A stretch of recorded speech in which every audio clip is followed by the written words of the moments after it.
The class election from the Black Lagoon.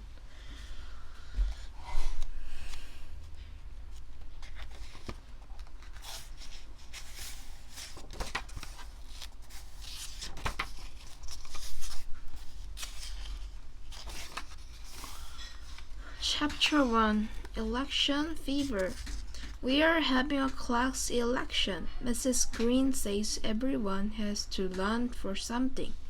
I'd like to run for the hills. Maybe I can just let my nose run. I don't want to be vice president because all they do is give advice. And I don't want to be secretly. You just spend hours keeping minutes. And I don't want to be treasurer. I'm not so good at math. I guess I will run for president. Maybe they will put my face on Mount Rushmore or on a $3 bill. Chapter 2. Candidate Date. Mrs. Green says we'll vote in 2 weeks and that we have to campaign and give speeches. This is going to be a campaign in the neck. We may even have a debate. Doris is running against me. She says she wants to be the first woman president ever. That would make me the first loser ever. Penny is going to be her campaign manager. Eric says that he will be mine because he'd hate to see me lose to a girl.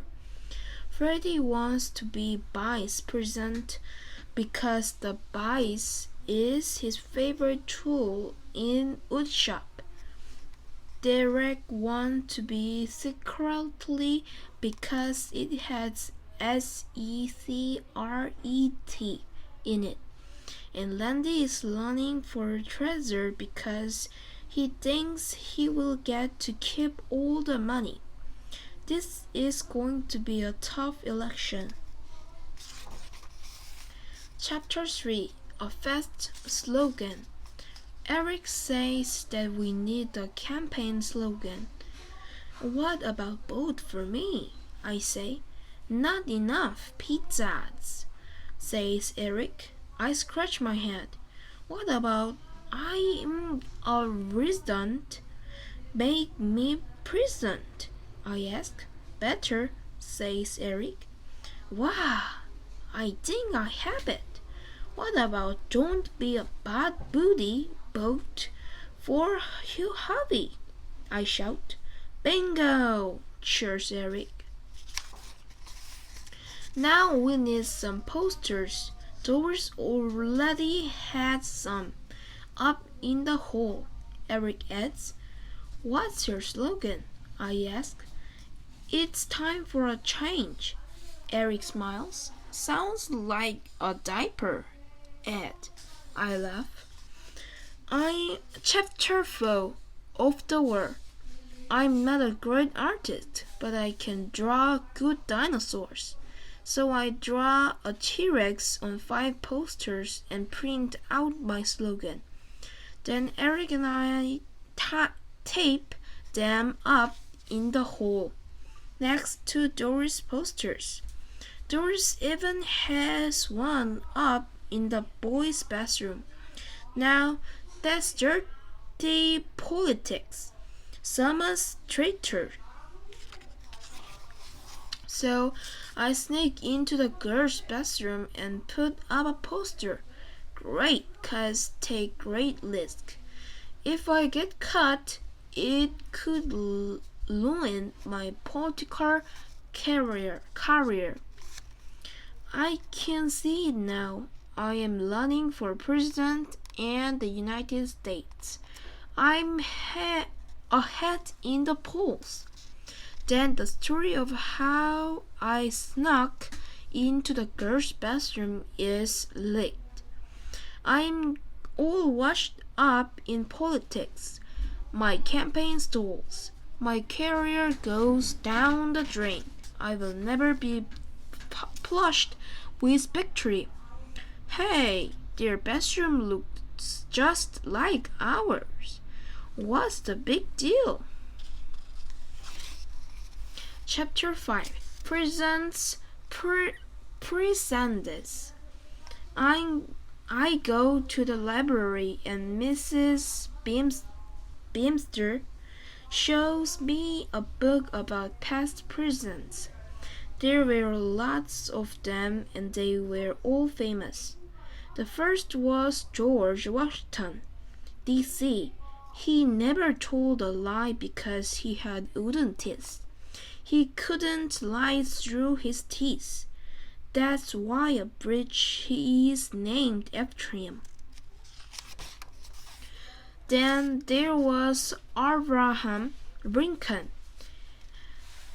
He didn't lie either. Mrs. Beamster says that he walked 10 miles just to return an overdue book.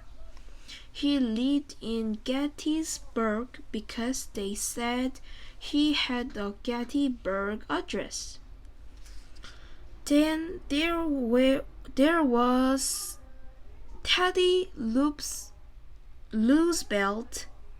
He invented the teddy bear. I heard he belonged to a motorcycle gang called the Love Riders, and they won the San John Hill climb. Mrs. Beamster says that all the presidents were great men, and if I win the election, I'd be in good company. Yeah, but none of them had to run against girls. Chapter 6 A Pitch of a Speech. After school, Eric and I go to my house. It's time to write the speech. I'm inspired. My fellow student, I begin. No good, says Eric. You have to try and steal the girl boat. Dear girls and boys, I start again. But you don't want to lose the boy boat, says Eric, folding his arm. He waits patiently. I clear my throat and say, Dear boaters. Good. Now, what's your platform? Asked Eric. I don't need a platform. I reply, I'm tall enough. No. What do you stand for? Says Eric. I put my hand over my heart. The national anthem, I reply. Eric laces his arms and sighed. No, what's your agenda? Eric says impatiently. My gender's a boy, I laugh. Eric rolls his eyes. No. What will you do if you get elected? He hops and pops. Be surprised. I smile. Chapter 7 A Special Delivery. Well, I finally lined my speech, but then I had to give it. I stand in front of the mirror and start. Dear voters, from the heart, say Eric. Dear voters, I sing. Good, smiles Eric, and he pat me on the back. I puff out my chest, fold my arms and across my eyebrows. Dear voters, I stand before you today, so I will be tall enough to reach the high office of president, a president of the people, by the people, and for the people, a president that will stand by you, sit by you and walk by you. In the cafeteria, in the classroom, in the bathroom, on the playground, I will be there. So next week, don't be a booty boat for hubby. Eric gives me a standing ovation. Chapter 8 Dreams of Glory. I'm beginning to like this what if I win. What if I go on to become President of the United States? I would go and live in the White House. Maybe I will paint it green. Then it would be the greenhouse, and I could grow orchids. Then I'd have an orchestra. Straw. I could do a lot of good for everybody. I would end global warming, war, and hunger. I would put a pizza place in every town and village. I would make leases longer and math class shorter. I would outlaw spinach and ban Brussels sprouts. I would make the U.S. Mint chocolate chip. I would make the weekend 6 days, and the summer 10 months. I would change the eagle to a bagel and make my dogs the national symbol. I would be famous. I'd have my own limousine, airplane, and skateboard. They would name things after me. Hobby Airport, Lake Hobby, and Hobby Evil. I would go down in history if I win. Chapter 9 The Ballad of Hobby Cool. But what if I lose? To a girl, to Doris. What a bummer. I can see now. None of my friends would ever talk to me again. No one would sit at my lunch table. I'd eat alone for the rest of my life. I couldn't ask anyone to pass the ketchup. I wouldn't be popular. I'd be popular. I'd be kicked off the baseball team and have to turn in my little Lagoon cap. I would have let down every boy in school and unborn generation of boys. I couldn't join the Boy Scouts. I'd better start campaigning now. Chapter 10 A Shake-Up. Now you have to go out, kiss babies, and shake hands, says Eric. Babies can't boat. There aren't even any in school, I answer. True, but there are a lot of hands, smiles Eric. Okay, so I go around and shake everybody's hand. I feel silly. I shake Mrs. Green's claw and Coach Kong's paw. I shake Little and Lore.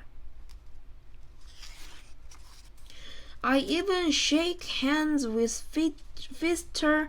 Smudge. This can't be very sanitary. Then I go and have a milkshake. Chapter 11 The Great Debate. Well, Doris and I are in front of the whole class. I feel like I am under a microscope. I should have combed my hair more, but Doris has a pimple on the end of her nose. We shake hands and she goes first. She says that she is for women's right and total equality. I ask her why she gets to go first. Because I am a girl. Of course, she sneers. Oh, I replies.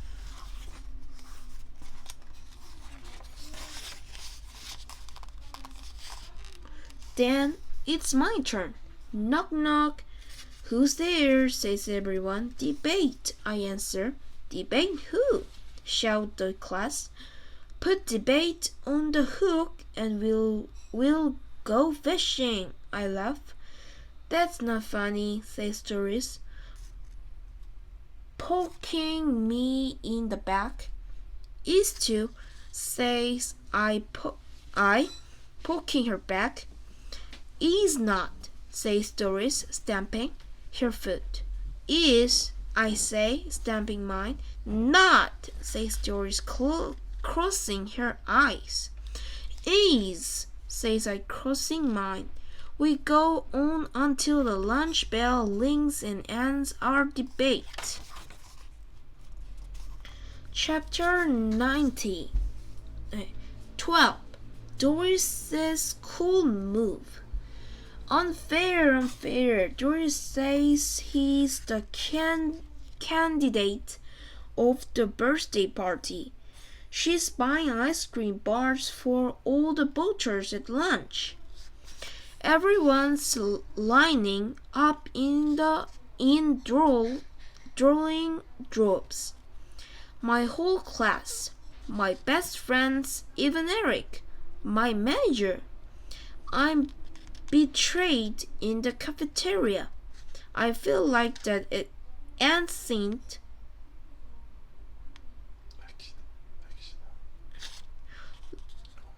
Roman Emperor Julius Caesar salads, jabbed in the back with a dessert spoon. I feel deserted.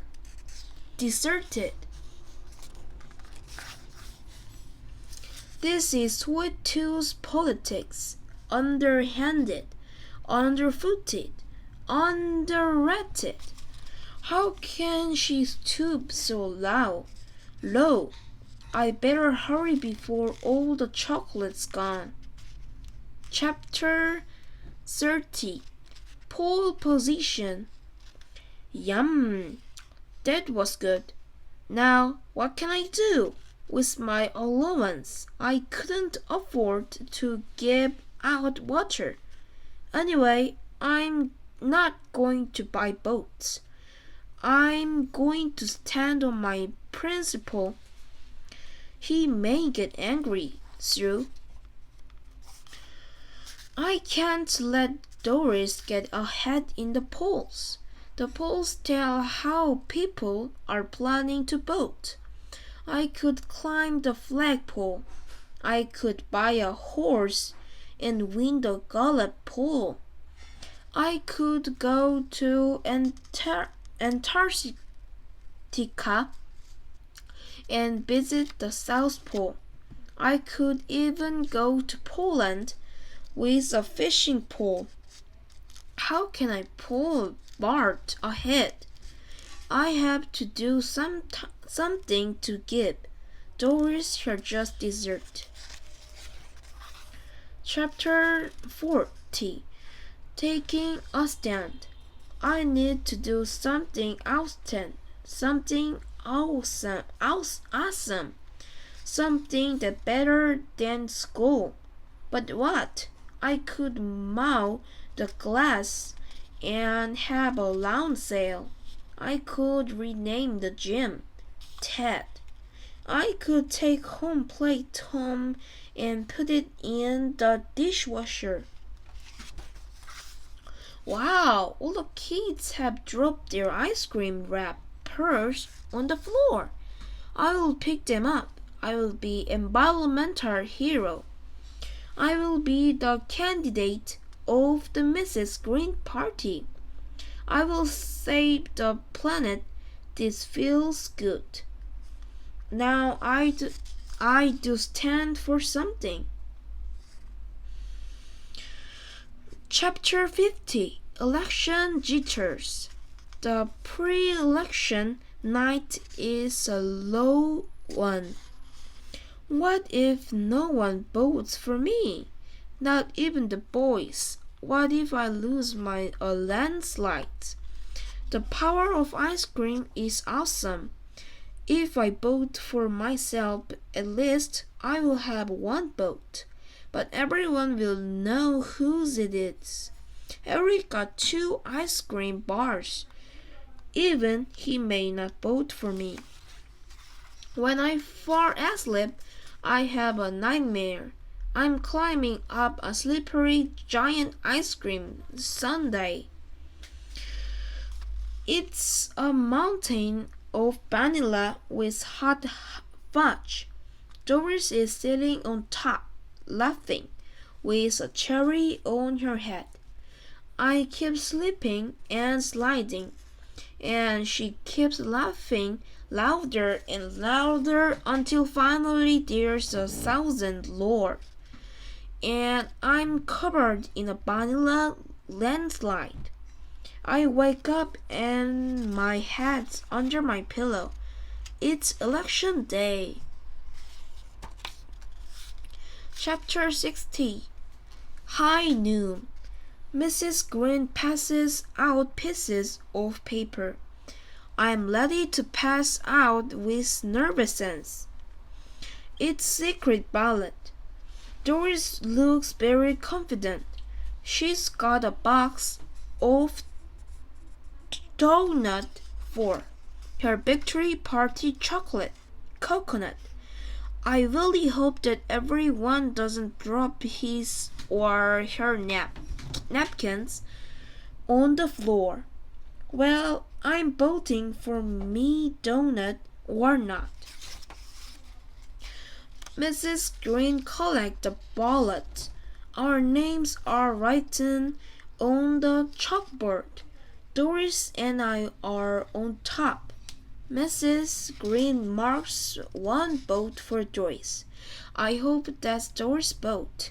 Then she marks another vote for Doris. That's probably Freddy's. He can't resist chocolate coconut.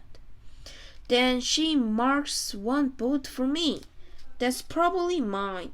I wonder if Doris will let me come to her victory party. Then she marks another vote for me.